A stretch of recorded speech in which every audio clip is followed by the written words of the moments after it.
एक बार गौतम बुद्ध वैशाली नगरी में धर्म प्रचार के लिए जा रहे थे। जब वे नगरी के बीचों बीच से गुजर रहे थे तो उन्होंने देखा कि कुछ सैनिक तेजी से भागती हुई एक लड़की का पीछा कर रहे हैं। वह डरी हुई लड़की एक कुएं के पास जाकर खड़ी हो गई। वह हाँफ रही थी और प्यासी भी थी। बुद्ध ने बालिका को अपने पास बुलाया और कहा कि वह उनके लिए कुएं से पानी निकाले, स्वयं भी पिए और उन्हें भी पिलाए। इतनी देर में सैनिक भी वहां पहुंच गए।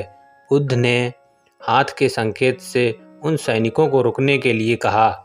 उनकी बात पर वह कन्या कुछ झेंपती हुई बोली, महाराज, मैं एक अछूत कन्या हूँ। मेरे कुएं से पानी निकालने पर जल दूषित हो जाएगा।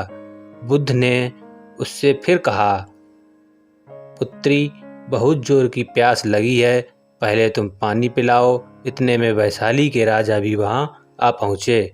उन्होंने बुद्ध को नमन किया और सोने के बर्तन में केवड़े और गुलाब का सुगंधित पानी पीने के लिए पेश किया, लेकिन बुद्ध ने उसे लेने से इनकार कर दिया। बुद्ध एक बार फिर बालिका से अपनी बात दोहराई। इस बार बालिका ने साहस बटोरकर कुएं से पानी निकालकर स्वयं भी पिया और गौतम बुद्ध को भी पिलाया।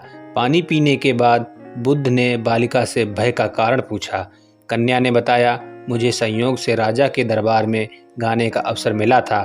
राजा ने मेरा गीत सुन मुझे अपने गले की माला पुरस्कार में दी, लेकिन उन्हें किसी ने बताया कि मैं एक अछूत कन्या हूँ।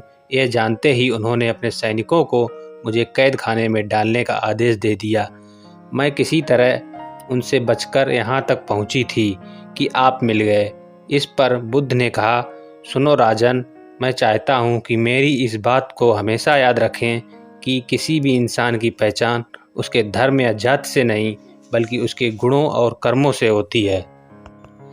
जिस बालिका के मधुर कंठ से निकले गीत का आपने आनंद उठाया, उसे पुरस्कार दिया। जिसके कार्य इतने अच्छे हैं वह अछूत हो ही नहीं सकती।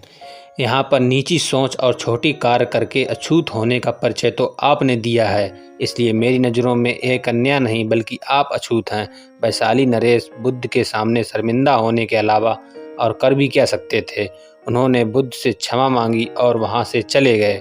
इस कहानी की शिक्षा यही है कि कोई भी इंसान अपने कार्यों और विचारों से बड़ा बनता है, अपने धर्म या जाति से नहीं।